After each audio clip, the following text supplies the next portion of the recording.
네, 국내 최대의 풍수 컨설팅 회사 멋지동 컴퍼니 대표 멋지동입니다. 풍수를 통해서 참 많은 분들 만나오고 있습니다만은 이 사람이란 존재는 너무나 오묘한 것 같습니다. 우리가 잘 살고 싶고 부자가 되고 싶다라고 하지만은 실상 내 행동 속에서 진정으로 부자가 되는 그런 시간들을 만들어 나가시는 분들은 정말로 부족하다라는 것을 느끼곤 하는데요. 그래서 제가 계속해서 이런 부자와 관련된 것, 부자로서의 마인드에 대한 부분들을 말씀을 드리는 겁니다. 자, 이렇게 이야기 드리면 꼭 물어보시는 분들 한 분씩 계신데요. 그런 너는 대체 얼마나 있냐, 잘 사냐라고 하시는데 얼마가 중요한 게 아니고요. 저는 기본적으로 제가 부자다라고 생각을 하고 있고 실질적으로도 삶에 있어서 부족함이 없이 지내고 있습니다.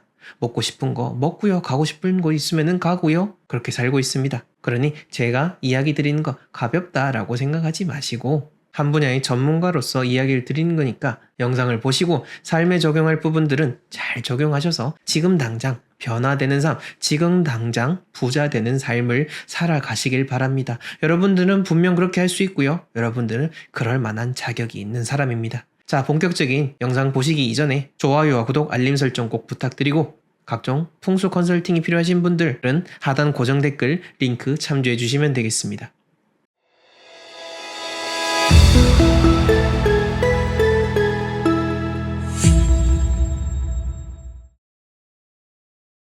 재물운이 없고 가난할 수밖에 없는 사람들의 그 첫 번째 특징은 바로 인복이 없다는 겁니다. 물론 내가 정말 타고나서 인복이 없다 혹은 살아오면서 느껴보지만은 다른 사람들보다 유독 참 복이 없다라고 느껴지는 사람도 있을 겁니다. 우리가 생긴 게 다양한 것처럼 개인이 타고난 복도 다 다양하니까요. 하지만 그렇다고 해서 내가 복을 타고나지 않았다고 해서 포기하고 지낼 수는 없지 않습니까? 여러분들 계속해서 힘들게 살길 원하십니까? 계속해서 더 나아지지 않고 지금 상태 그대로만 이렇게 지내기를 원하십니까? 아니지 않습니까? 다 잘 살길 원하고 부자가 되길 원합니다. 자, 그런 의미에서 이렇게 인복이 없는 사람들일수록 인복을 쌓으려고 더 많이 노력을 해야 되고요. 인복을 쌓으려면 어떻게 해야 되냐? 인복을 베풀면 됩니다. 여러분들이 인복을 베풀어서 남들이 봤을 때 나를 보고 정말 내가 이 사람과 알게 되어서 인복이 있구나라고 느끼게 만들면은 여러분은 자연스럽게 그런 사람들이 모이게 되면서 좋은 사람이 되고요. 그 사람이 여러분들의 또 인복이 되게 되는 겁니다. 그러니 인복의 씨앗을 계속해서 심는다라고 보시면 되겠고요. 계속해서 나누는 연습을 하시다 보면은 어느새 그 씨앗들이 싹을 틔워가지고 여러분들에게 좋은 작용이 될 수 있는 그런 사람들로 모여지게 될 것입니다. 그러니 꼭 인복이 없다고 해서 좌절하지 마시고요. 내가 이게 없는 걸 알았으니까 쌓으면 되겠구나라고 긍정적인 생각을 하시면 되겠습니다. 자, 두 번째로는요, 바로 신용이 없다라는 겁니다. 이 신용이 없다라는 거는 부자의 그릇이라는 책에 나오는 핵심적인 내용 혹은 제가 정말로 감명 깊게 느꼈던 구절 중에 하나입니다. 이 책에서 말하는 돈이라는 속성은 돈이 돈을 불러온다기보다는 돈을 나에게 가져다 주는 것은 바로 사람이다 라고 이야기를 하고 있습니다. 아마 여러분들도 제 말을 한번 두 번, 세 번 곱씹어 보면은 정말로 맞다라고 생각이 들 겁니다. 돈이 발 달려서 나에게 오는 건 아니지 않습니까? 누가 나에게 돈을 주려면은 계좌이체를 하려고 해도 사람이 나에게 줘야 되는 거고요. 돈을 이렇게 지폐로 받으려고 해도 사람이 나에게 줘야 되는 겁니다. 그렇다면은 사람들은 어떻게 됐을 때 나에게 돈을 줍니까? 내가 그 사람에게 합당한 어떠한 돈을 받을 만한 무언가를 해줬을 때 혹은 무언가를 줬을 때 그리고 나에게 돈을 주고 싶도록 마음을 줬을 때 그때 나에게 돈이 들어오게 되는 겁니다. 그러니 앞의 내용하고도 이어지게 되는 겁니다. 인복이 없으니까 당연히 나한테 돈을 가져다 주는 사람도 없는 겁니다. 이 풍수에 있어서 모든 것은 자연이 항상 우선이지만은 그렇다 하더라도 만물의 영장이라고 하는 인간은 그만큼 힘이 마음의 힘, 그런 생각의 힘이 정말로 강력한 존재 중에 하나입니다. 그 강력한 존재들이 또 나에게 돈을 가져다 주는데 그 강력한 존재가 내 주변에 없다? 그러면 내 주변에 돈도 없다라고 그렇게 보시면 되겠습니다. 뭐 주변에 정말 특출난 재능을 가져가지고 성격은 정말 소위 말해서 개차반이라고 하지만은 재능이 너무 뛰어나서 남들로 하여금 그 사람을 찾게 만드는 그런 비정상적인 상황을 제외하고는 우리들 대부분은 다 마찬가지로 똑같이 생각을 하게 됩니다. 그러니 우리가 빚을 질 수 있는 것 자체가 그 사람의 경제적인 능력과도 같다라고 이야기하지 않습니까? 뭐 은행이 그냥 대출을 해주겠습니까? 그 사람의 신용도라든지 그 사람이 얼마를 가졌는지에 따라서 대출을 해주는 거죠. 아마 사업을 하신다든지 어떤 전문 직종에 계신다든지 혹은 부동산을 업으로 하시는 분들은 알고 계실 겁니다. 더더욱이나. 그런 분들은 큰 돈을 만지기 때문에, 그러니까 보통 사람들보다는 큰 돈을 만지기 때문에 또 더 많은 돈을 은행에서 빌려줍니다. 이것은 현실적인 경제의 원리도 마찬가지고요. 이런 돈의 운의 흐름과도 정말 맞아떨어지는 그러한 원칙이니까 여러분들은 신용을 쌓기 위해서 노력을 해야 되고요. 그 신용을 쌓으려면 어떻게 해야 되느냐? 바로 약속을 잘 지키면 되는 겁니다. 작은 약속부터 지켜나가십시오. 뭐 하나 누군가 만나기로 했다든지 뭐 하나 누군가에게 주기로 하거나 뭐를 해주기로 했다라는 게 있으면은 그 사람과의 그 약속을 철칙으로 여기시고 계속해서 베푸는 연습을 하시면은 저절로 신용이 쌓이게 되는 겁니다. 우리가 현실적인 은행의 신용도도 마찬가지지 않습니까? 은행은 돈을 그냥 움켜쥐고 있는 사람을 좋아하지 않습니다. 계속해서 돈을 빌리고 그 돈을 갚는 사람을 좋아합니다. 작은 돈이라도 계속해서 빌리고 또 그것을 계속해서 갚는 사람들을 좋아하고 그렇게 했을 때 내 현실적인 신용도도 올라가게 되는 겁니다. 요즘 꼭 기억하시기를 바라겠습니다. 자, 그 다음으로는요. 이 재물운이 없는 사람들 특징 중에 하나죠. 바로 이 작은 돈을 무시한다라는 겁니다. 이 책에서도 두 명의 화자가 나와서 서로 대화를 하고요. 그 책 속에서 젊은 사람이 1,000원 자체를 다루는 능력이 없기 때문에 그 노인은 이 젊은 사람을 경제적인 능력이 없다라고 판단을 합니다. 우리는 1,000원 혹은 10,000원 혹은 200만 원 그렇게 작은 수준의 돈의 단위라고 할지라도 돈 자체의 그런 절대적인 가치를 생각할 게 아니라 이 돈의 상대적인 비율에 대한 가치 그리고 이 돈을 통해서 어떤 것을 더 얻을 수 있는지에 대한 그러한 가치를 생각을 해야 되는 겁니다.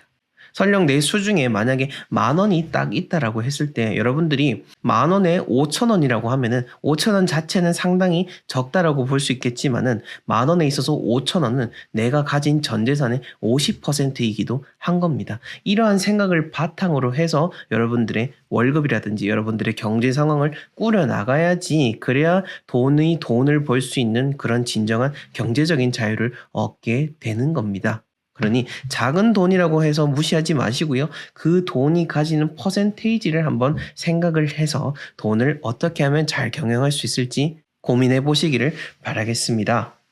자, 그 다음에 이 부분은 많은 분들이 공감을 하고 계실 겁니다. 바로 여행을 바란다라는 겁니다. 돈이 떠나는 사람들 대부분 자체가 이렇게 여행에 빠져 있는 사람들입니다. 물론 복권을 사고 어떤 거에 투자하는 것 자체가 나쁜 건 아닙니다. 그렇게 했을 때 또 나의 더 활력소가 될 수는 있겠죠. 하지만 갑자기 뭔가 확 일확천금을 얻고자 하는 마음 때문에 빚을 끌어서 어딘가에 투자를 하고 해가지고 또 이렇게 나락에 빠진 수많은 사람들을 우리는 봐오고 있습니다.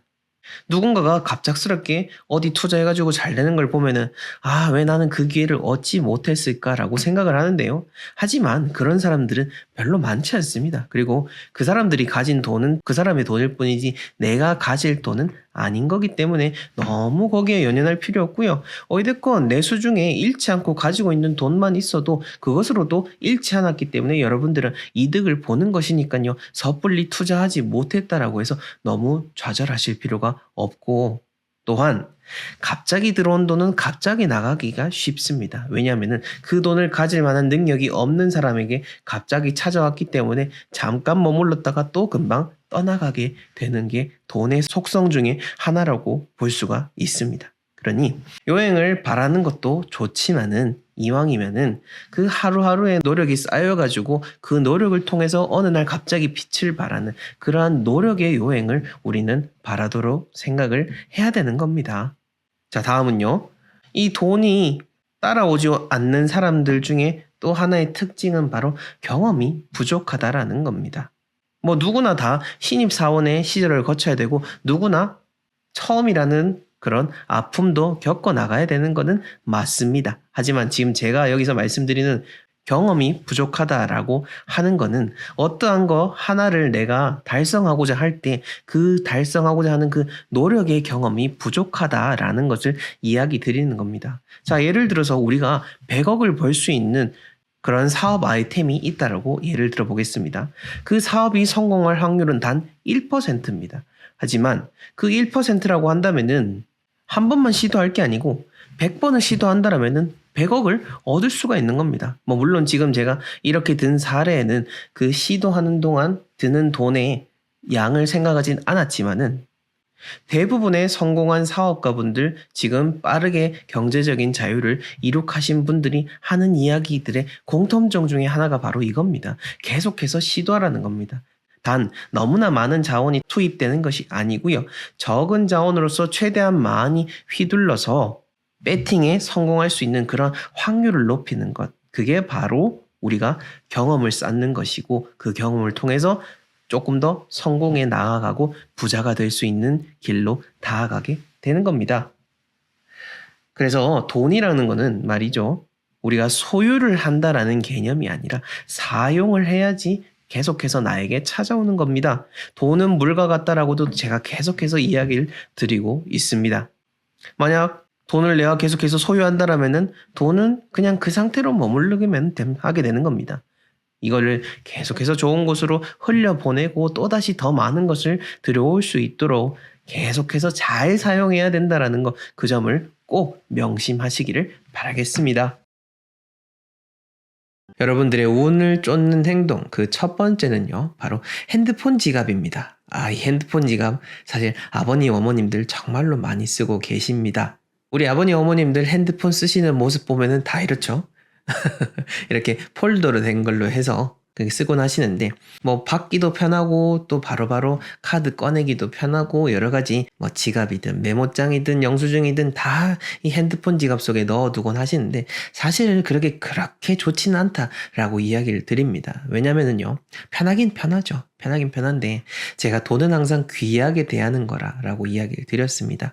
부득이 편리성을 위해서 핸드폰에 카드 한두 개 정도는 끼울 수가 있겠지만은 본질적인 그 지갑이다라고 하는 거는 사실 따로 들고 다니는 게 제일 좋기는 합니다. 자, 이건 여러분들이 어떤 게 낫냐라고 생각을 하셔가지고 삶에 적용하셨으면 좋겠고요. 저는 어쨌든 핸드폰 따로, 카드 지갑 따로, 또 현금을 넣는 지갑 따로 이렇게 들고 다니곤 합니다. 그리고 가방이 작은 경우에는 카드 지갑, 핸드폰만 들고 다니고 있습니다.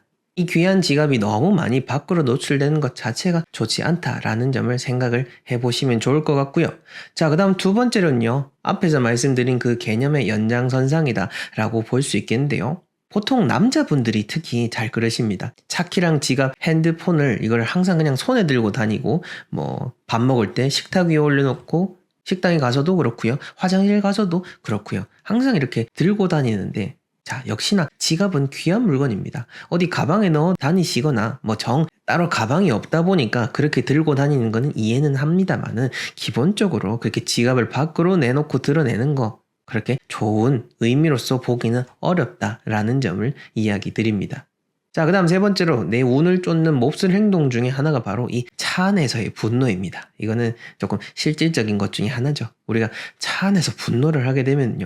여러분들이 사고가 일어날 확률이 높아지게 되고 여러분들의 사고뿐만 아니라 다른 사람을 해하게 될 수도 있습니다. 그만큼 내가 차 안에서 분노하는 것만큼은 더더욱 조심하시라라고 이야기 드리고 싶고 저 역시나 운전량이 정말로 많은 편 중에 하나다 보니 또 부득이 사람인지라 기분이 나쁠 때도 있습니다. 하지만 기분이 나쁘게 운전을 해도 결국 기분이 상해봤자 나한테 득될 것은 하나도 없습니다.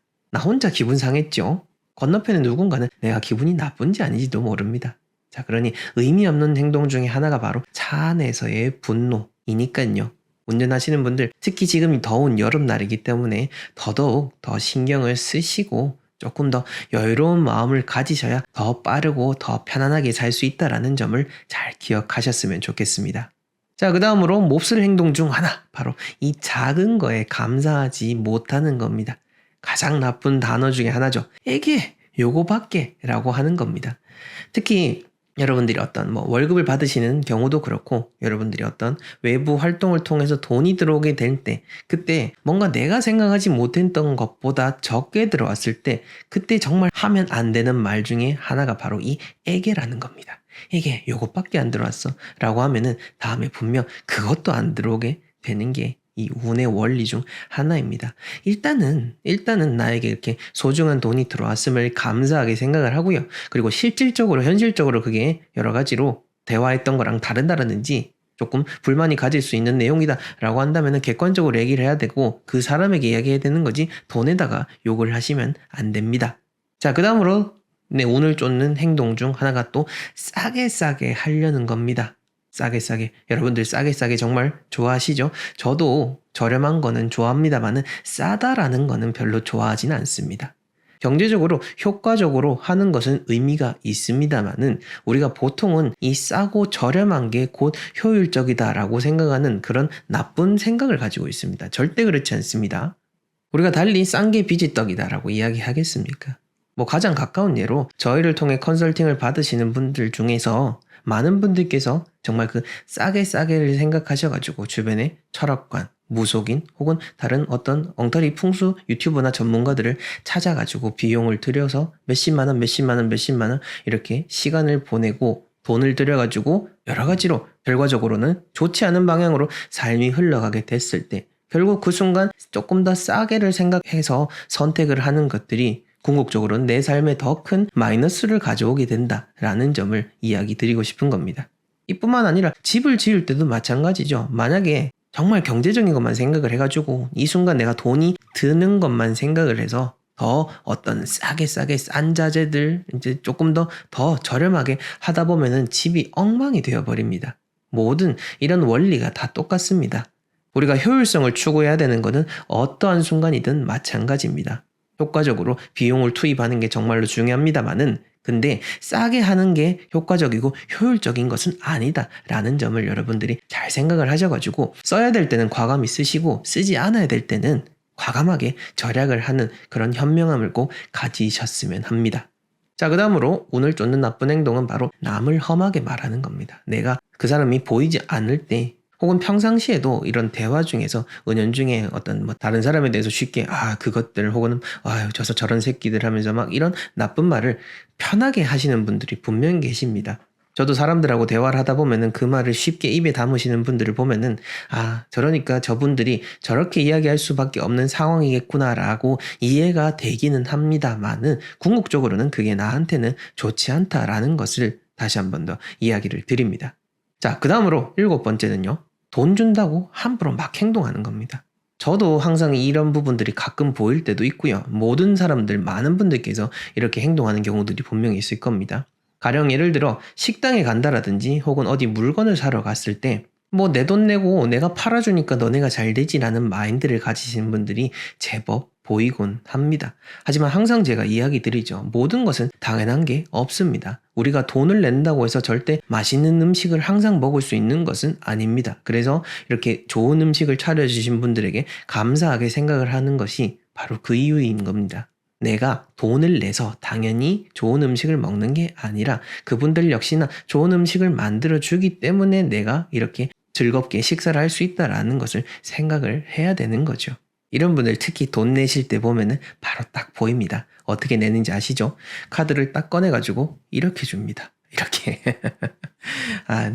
저는 그런 행동들을 보면서 저 사람 참 권위적이구나, 혹은 돈을 사람보다 더 중요하게 생각하는 사람이구나 라고 판단이 들곤 합니다. 여러분들은 어떤 사람이십니까? 돈 준다고 막 하지 마시고 여러분들이 받는 재화, 서비스, 음식에 대해서 감사하게 생각하는 게 더 좋은 행동이다 라고 이야기 드리고 싶고요.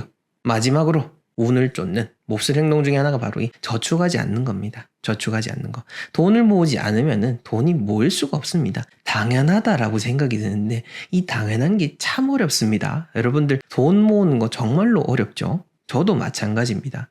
근데 돈이라는 것은 곧 물의 속성이라고 했습니다. 우리가 매일매일 물을 먹고 매일매일 밥을 먹어야 되는 것처럼 우리가 항상 우리의 집안의 금고에 돈이 들어오도록 해야 되는 겁니다. 매일매일 이렇게 어떤 돈이 들어오는 그런 사업을 하시는 분들이 아니라 하더라도, 내가 월급을 받는 사람이라 하더라도 매일매일 조금씩 이렇게 저축을 하는 습관, 혹은 한 달에 한 번씩이라도 이렇게 저축을 하고 모으고 다시 그걸 더 많은 부를 창출할 수 있도록 노력하는 거, 그거 정말로 중요한 거니까요.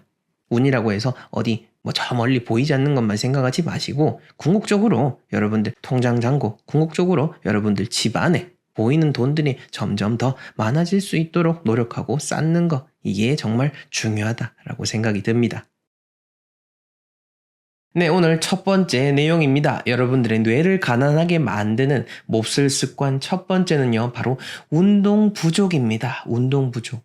저희가 운동을 하는 이유는요, 이 운동을 통해서 뇌율의 신경 영양 인자라는 것이 증가하게 되고, 그로 인해서 기억력까지 함께 상승한다고 합니다. 그리고 이것이 뇌 속에 있는 새로운 시냅스를 형성을 해서 학습 능력과 기억 능력까지 향상을 시키게 되는 거죠. 우리가 단순히 허약한 몸을 건강하게 만드는 측면도 있겠지만은, 이렇게 뇌 속에 있는 여러 가지 물질들을 분비시켜가지고 여러분들이 더 많은 일을 해내고 더 많은 풍족한 삶을 살 수 있도록 해주는 것이 바로 운동이다. 그러니 곧 운동을 하지 않는다면은 가난해질 확률이 높아진다라는 점을 이야기 드리고 싶습니다. 아마 주변에 이런 분들 보셨을 겁니다.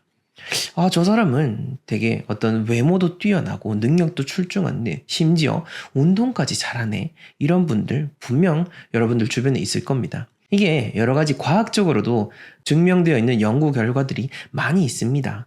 학습 능력이 뛰어나고 성취도가 뛰어난 그런 학생들일수록 체육활동, 신체적인 그 역량도 아주 우수하다라는 그런 상관관계 말인 거죠.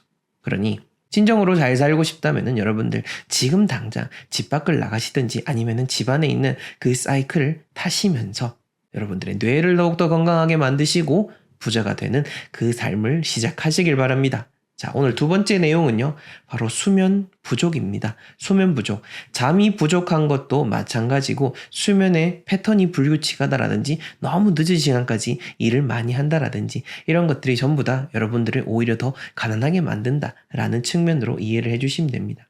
이렇게 이야기를 드리는 저 역시나 밤늦게 있는 것을 참 좋아하긴 합니다만은, 막상 그렇게 밤늦게까지 한다 해도 결국 다음날 또 늦게 일어나게 되고 삶 자체가 계속해서 불규칙하게 이루어질 수밖에 없습니다. 특히나 이 운의 측면에 있어서도 새벽에 훨씬 더 좋은 기운들이 많이 모인다라고 이야기를 하곤 합니다. 자, 그렇게 봤을 때 여러분들의 뇌도 그렇고 운적인 측면에 있어서도 그렇고요. 수면 충분히 취하시고 아침에 잘 일어나셔가지고 하루를 보낼 때 더 많은 효율성이 증가한다라는 점으로 생각을 해주시면 되겠습니다. 자, 그 다음 오늘 세 번째 내용은요, 여러분들 염증을 유발하는 음식, 그런 뇌 속의 염증을 유발하는 음식을 많이 먹는 것도 좋지 않다라고 볼 수 있는데, 이 염증을 유발하는 음식이다라고 했을 때 어렵게 생각할 필요 없이 우리의 입을 즐겁게 하는 많은 음식들, 그렇게 생각하시면 되겠습니다. 많은 자극적이고 튀겨지고 그리고 쉽게 먹을 수 있는 그런 배달 음식들이라고 생각을 하시면 되는데요. 이 염증 유발 음식이 왜 안 좋냐면요, 이런 식품을 지속적으로 섭취하게 되었을 때 여러분들의 기억력도 저하하게 되고요, 감정을 조절하는 그 능력까지도 저하하게 된다라는 겁니다. 저도 한때는 막 이렇게 많이 배달 음식도 먹고 계속해서 음식들을 나쁘게 먹는 시간들을 한번 일부러 가져보기도 했는데, 근데 진짜 신기한 거는요, 그렇게 하니까 생각들이 계속해서 부정적으로 되게 되고, 주변을 대할 때 감정적으로 대한다라는 것을 제가 스스로 느껴보기도 했었습니다. 그래서 진짜 잘 사시는 분들은 음식까지도 함께 다 통제를 하게 되고, 조금 더 맑은 음식, 깨끗한 음식, 그리고 채소를 많이 곁들이는 그런 식단을 계속해서 유지하는 것을 쉽게 볼 수가 있는 겁니다. 그분들이 달리 그냥 그렇게 먹는 게 아니겠죠. 자, 그렇게 봤을 때 이렇게 여러분들이 염증을 유발하는 그 해로운 음식들 조금만 줄여나가도 여러분들의 뇌가 건강해지고 더 잘 살 수 있다라는 거 이야기 드리고 싶고요. 그 다음 네 번째로는요, 바로 뱃살입니다. 뱃살. 이렇게 이야기 드린 저도 배가 나왔지만은 이 배도 그렇고 살이 많아질수록 여러분들이 염증도 많아지고 또 뇌가 쪼그라든다라고 합니다. 뇌가 쪼그라든다. 참 무섭죠? 만약 여러분들 몸속에 높은 체지방이 있게 된다면은 움직임은 당연히 떨어지게 될 거고 기억력도 떨어지게 되고요. 감정을 통제하게 해주는 이 회백질 감소에도 연관이 있다라고 합니다. 그러니 몸이 조금 내가 무겁다라고 느껴지는 분들은 앞에서 첫 번째 이야기 드렸던 그 운동을 통해서 식단을 조절하고 체중을 조절하는 게 여러 가지로 좋다라는 점 이야기 드리고 싶습니다. 그 다음으로 뇌에 좋지 않은 나쁜 습관 중에 하나가 바로 새로운 것을 배우지 않으려고 하는 겁니다. 기존에 했던 것들 그냥 쭉 유지하게 되고 뭔가 새로운 것을 배우고 하는 것을 막 머리 아파하고 귀찮아하다 보면은 점점 더 뇌는 퇴화하게 되고 가난해지게 되는 겁니다. 뇌는 곧 근육입니다. 그러니까 막 열심히 운동하면은 근육이 커지죠. 뇌도 그렇습니다. 많이 쓰고 새로운 것을 접하고 학습을 할수록 더 커진다고 합니다. 더 커지고 더 잘 발달되게 되는 거죠. 여러분들이 새로운 것을 배움으로 인해서 뉴런이 자극되게 되고요. 전기저하를 촉진하는 새로운 경로가 형성이 되어서 뇌가 정말 부자의 뇌로 만들어진다라고 합니다. 그러니 새로운 것을 배우는 것에 대해서 너무 두려워하지 마시고요. 그리고 제가 멋진 공간을 통해서도 계속 좋은 내용들, 여러 가지 의미 있는 이야기들도 앞으로 멋진 톡톡을 통해서 전문가분들을 초빙해서 여러 이야기를 들려드리는데 이런 것들 계속해서 꾸준히 접하면 접할수록 여러분들이 더 잘 살아가게 된다라는 거 다시 한 번 더 기억해 주시고요. 마지막으로는요. 실내에서만 지내는 거 이게 정말로 뇌에 좋지 않다라고 합니다. 밖에 외부에 햇볕을 받지 않고 외부 활동을 하지 않고 가만히 실내에서만 일을 하고 그렇게 하게 된다면은 뇌 속에 분비하는 이 세로토닌이 수치가 줄어들게 되어서 감정적으로 이게 쉽게 말해서 우울증에 쉽게 빠지게 된다라고 합니다. 뭐 여러 가지 업무 때문에 많이 바쁘시겠지만은 그래도 밖에 나와서 한 바퀴 도는 거 그렇게 오랜 시간 걸리지 않습니다. 햇볕도 쬐시고요. 계속해서 활동하시는 게 좋습니다. 저 역시나 이렇게 실내에서 촬영도 하지만은 대부분 밖에서 계속해서 출장을 다니고 있습니다. 뭐 촬영에는 조금 더 조명이 세서 밝게 비춰지기는 하지만은 사실 지금 많이 제가 탔습니다. 계속해서 출장 다니고 아파트 감정해드리고 현장을 돌아다니고 있기 때문에 그런 건데 저는 이렇게 현장 활동을 하면서 느끼는 게 뭐냐면요. 아 정말로 뭔가 내가 머리가 확실히 총명해지고 있구나라는 것이 느껴집니다. 쉽게 주변의 것들을 더 빠르게 습득을 하게 되고 더 빨리 이해하게 되니까요. 그러니 여러분들도 밖에 나가는 거 덥더라도요. 여름엔 땀을 흘리는 거 그게 맞습니다. 그러니 한 바퀴 딱 돌고 샤워 깨끗하게 해서 또 깨끗한 마음으로 여러 가지 의미 있는 일들을 하시면 좋겠습니다.